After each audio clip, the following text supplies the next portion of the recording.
हरि ओम श्री हरे परमात्मने नमः। श्रीमद्भगवद्गीता अथ द्वितीयोऽध्याय। संजय उवाच तं तथा कृपयाविष्टम् अश्रुपूर्णाकुलेक्षणं विषीदन्तमिदं वाक्यम् उवाच मधुसूदन। संजय बोले, उस प्रकार करुणा से व्याप्त और आंसुओं से पूर्ण तथा व्याकुल नेत्रों वाले शोक युक्त उस अर्जुन के प्रति भगवान मधुसूदन ने यह वचन कहा। श्री भगवानुवाच कुतस्तवाकस्मलमिदं विषमे समुपस्थितम् अनार्य जुष्टमस्वर्ग्यम अकीर्ति कर्म अर्जुन। श्री भगवान बोले, हे अर्जुन, तुझे इस ऐश्वर्य में यह मोह किस हेतु के प्राप्त हुआ? क्योंकि न तो यह श्रेष्ठ पुरुषों द्वारा आचरित है, न स्वर्ग को देने वाला है और न कीर्ति को करने वाला है। कलैव्यम मा समय गमः पार्थ नई तत्व युपपद्यते क्षुद्रम हृदय दौर्बल्यम त्यक्त्वोत्तिष्ठ परंतप। इसलिए हे अर्जुन, नपुंसकता को मत प्राप्त हो, तुझ में यह उचित नहीं जान पड़ती। हे परंतप, हृदय की तुच्छ दुर्बलता को त्याग करके युद्ध के लिए खड़ा हो जा। अर्जुन उवाच कथम भीष्ममहं संख्ये द्रोणं च मधुसूदन इषुभिः प्रतियोत्स्यामि पूजार्हा वरिसूदन। अर्जुन बोले, हे मधुसूदन, मैं रणभूमि में किस प्रकार बाणों से भीष्म पितामह और द्रोणाचार्य के विरुद्ध लड़ूंगा, क्योंकि हे हरिसूदन, वे दोनों ही पूजनीय हैं। गुरोन् हत्वा हि महानुभावान् श्रेयो भोक्तुं भक्ष्यमपीह लोके हतवार्थकामास्तु गुरूनिहैव भुञ्जीय भोगान् रुधिरप्रदिग्धान्। इसलिए इन महानुभाव गुरुजनों को न मारकर मैं इस लोक में भिक्षा का अन्न भी खाना कल्याणकारक समझता हूँ, क्योंकि गुरुजनों को मारकर भी इस लोक में रुधिर से सने हुए अर्थ और काम रूप भोगों को ही तो भोगूंगा। चैतविद्मः कतरन्नो गिरियो यद्वा जयेम यदि वा नो जयेयुः यानेव हत्वा न जिजीविषामस्तेव स्थितः प्रमुखे धार्तराष्ट्रः। हम यह भी नहीं जानते कि हमारे लिए युद्ध करना और न करना, इन दोनों में से कौन सा श्रेष्ठ है, अथवा यह भी नहीं जानते कि उन्हें हम जीतेंगे या हमको वे जीतेंगे, और जिनको मारकर हम जीना भी नहीं चाहते, वे ही हमारे आत्मीय धृतराष्ट्र के पुत्र हमारे मुकाबले में खड़े हैं। अर्पण्य दोषोपहत स्वभाव पृछामि त्वां धर्म समूढ़चेता यच्छ्रेय स्यान्निश्चितं ब्रूहि तन्मे शिष्यस्तेहं साधिमा त्वां प्रपन्नम। इसलिए कायरता रूप दोष से उपहत हुए स्वभाव वाला तथा धर्म के विषय में मोहित चित्त हुआ मैं आपसे पूछता हूँ कि जो साधन निश्चित कल्याण कारक हो वह मेरे लिए कहिए, क्योंकि मैं आपका शिष्य हूँ, इसलिए आपके शरण हुए मुझको शिक्षा दीजिए। नहि प्रपश्यामि ममापनुद्याद् यच्छोकमुच्छोषणमिन्द्रियाणाम् अवाप्य भूमावशपत्नमृद्धं राज्यं सुराणामपि चाधिपत्यम। क्योंकि भूमि में निष्कंटक धन धान्य संपन्न राज्य को और देवताओं के स्वामीपने को प्राप्त होकर भी मैं उस उपाय को नहीं देखता हूँ जो मेरी इंद्रियों के सुखाने वाले शोक को दूर कर सके। संजय उवाच एवमुक्त्वा हर्षिकेशं गुडाकेशः परन्तप न योत्स्य इति गोविंदम उक्त्वा तूष्णीम बभूवः। संजय बोले, हे राजन, निद्रा को जीतने वाले अर्जुन अंतर्यामी श्री कृष्ण महाराज के प्रति इस प्रकार कहकर फिर गोविंद भगवान से युद्ध नहीं करूँगा, यह स्पष्ट कह करके चुप हो गए। तमोवाच हर्षिकेश प्रहसन्नीव भारत सेनयोरुभयोर्मध्ये विषीदन्तमिदं वचः। हे भरतवंशी धृतराष्ट्र, अंतर्यामी श्री कृष्ण महाराज दोनों सेनाओं के बीच में शोक करते हुए उस अर्जुन को हंसते हुए ये सब वचन कहने लगे। श्री भगवान उवाच शोच्यानन वशोचस्त्वं प्रज्ञावादांश्च भाषसे गताशून गताशूंश्च नानुशोचन्ति पंडिता। श्री भगवान बोले, हे अर्जुन, तू न शोक करने योग्य मनुष्यों के लिए शोक करता है और पंडितों के से वचनों को कहता है, परंतु जिनके प्राण चले गए हैं उनके लिए, और जिनके प्राण नहीं गए हैं उनके लिए भी पंडित जन शोक नहीं करते। न त्वेवाहं जातु नाशम न त्वं नेमे जनाधिपः न चैव न भविष्यामः सर्वे वयमतः परम। न तो ऐसा ही है कि मैं किसी काल में नहीं था, तू नहीं था, अथवा ये राजा लोग नहीं थे, और न ऐसा ही है इससे आगे हम सब नहीं रहेंगे। देहिनोऽस्मिन्यथा देहे कौमारम यौवनम जरा तथा देहांत प्राप्तिर्धीरस् तत्र न मुह्यति। जैसे जीवात्मा की इस देह में बालकपन, जवानी और वृद्धावस्था होती है, वैसे ही अन्य शरीर की प्राप्ति होती है, उस विषय में धीर पुरुष मोहित नहीं होता। मात्रा स्पर्शास्तु कौन्तेय शीतोषण सुख दुखदा आगमापाई नो नितांस्ति तीक्षस्व भारत। हे कुंती पुत्र, सर्दी गर्मी और दुख सुख को देने वाले इंद्रिय और विषयों के संयोग तो उत्पत्ति विनाशशील और अनित्य हैं, इसलिए हे भारत उनको तू सहन कर। यम ही न व्यथयन्ते ते पुरुषम पुरुषर्षभ सम दुख सुखम धीरम सौमृत्वाय कल्पते।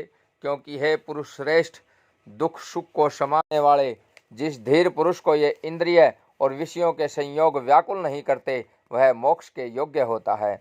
नास्तो विद्यते भावो ना भावो विद्यते सतः उभयोरोपि दृष्टोन्तस् तव नयोस् तत्वदर्शिभिः।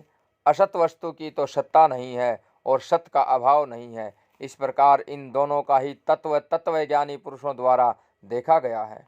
अविनाशी तु तद्विधि येन सर्वमिदं ततम् विनाश यस्यास्य न कश्चित् कर्तुमर्हति। नाश रहित तो तू उसको जान जिससे यह संपूर्ण जगत दृश्य वर्ग व्याप्त है, इस अविनाशी का विनाश करने में कोई भी समर्थ नहीं है। अंतवंत इमे देहा नित्यस्योक्ता शरीरिणः अनाशिनो प्रमेयस्य तस्माद्युध्यस्व भारत। इस नाश रहित अप्रमेय नित्य स्वरूप जीवात्मा के ये सब शरीर नाशवान कहे गए हैं, इसलिए हे भरतवंशी अर्जुन, तो युद्ध कर। य एन वेति हंतारम यश्चैनं मन्यते हतम उभौ तौ न विजानीतो नायम हंति न हन्यते। जो इस आत्मा को मारने वाला समझता है तथा जो इसको मरा मानता है, वे दोनों ही नहीं जानते, क्योंकि यह आत्मा वास्तव में न तो किसी को मारता है और न किसी के द्वारा मारा जाता है। न जायते म्रियते वा कदाचित् नायं भूत्वा भविता वा न भूय अजो नित्यं शाश्वतोऽयं पुराणो न हन्यते हन्यमाने शरीरे। यह आत्मा किसी काल में भी न तो जन्मता है और न मरता है, तथा न यह उत्पन्न होकर फिर होने वाला ही है, क्योंकि यह अजन्मा, नित्य, सनातन और पुरातन है। शरीर के मारे जाने पर भी यह नहीं मारा जाता। Sanjay said, seeing Arjuna full of compassion, his mind depressed, his eyes full of tears, Madhusudana Krishna spoke the following words. The Supreme Personality of Godhead said, my dear Arjuna, how have these impurities come upon you? They are not at all befitting a man who knows the value of life. They lead not to higher planets but no infamy. O son of Pritha, do not yield to this degrading impotence. It does not become you. Give up such petty weakness of heart and arise, O chastiser of the enemy. Arjuna said, O killer of enemies, O killer of Madhu, how can I counter-attack with arrows in battle men like Bhishma and Drona, who are worthy of my worship? I would be better to live in this world by begging than to live at the cost of the lives of great souls who are my teachers, even though desiring worldly gain. They are superiors. If they are killed, everything we enjoy will be tainted with blood. Nor do we know which is better, conquering them or being conquered by them. If we killed the sons of Dhritarashtra, we should not care to live. yet they are now standing before us on the battlefield. Now I am confused about my duty and have lost all composure because of miserly weakness. In this condition, I am asking you to tell me for certain what is best for me. Now I am your disciple and a soul surrendered unto you. Please instruct me. I can find no means to drive away this grief which is drying up my senses. I will not be able to dispel if it even if I win a prosperous, unrivaled kingdom on earth with sovereignty like the demigods in heaven. Sanjay said, having spoken thus, Arjuna, chastiser of enemies, told Krishna, Govinda, I shall not fight, and fell silent. O descendant of Bharata, at that time Krishna, smiling in the midst of both the armies, spoke the following words to the grief-stricken Arjuna. The Supreme Personality of Godhead said, while speaking learned words, you are mourning for what it is not worthy of grief. Those who are wise lament neither for the living nor for the dead. Never was there a time when I did not exist, nor you, nor all these kings, nor in the future shall any of yours cease to be. As the embodied soul continuously passes in this body from boyhood to youth to old age, the soul similarly passes into another body at death. A sober person is not bewildered by such a change. O son of Kunti, the non-permanent appearances of happiness and distress and their disappearance in due course are like the appearance and disappearance of winter and summer season. They arise from sense perceptions of ocean of Bharata, and one must learn to tolerate them without being disturbing. O best among men, Arjuna, the person who is not disturbed by happiness and distress and is steady in both is certainly eligible for liberation. Those who are seers of the truth have concluded that of the non-excite there is no endurance, and of the external there is no change. This they have concluded by studying the nature of both. That which pervades the entire body you should know to be indestructible. No one is able to destroy that imperishable soul. The material body of the indestructible, immeasurable, and external living entity is sure to come to an end. Therefore, fight, O descendant of Bharata. Neither he who thinks the living entity the slayer, nor he who thinks it slain is in knowledge. For the self slays not nor is slain.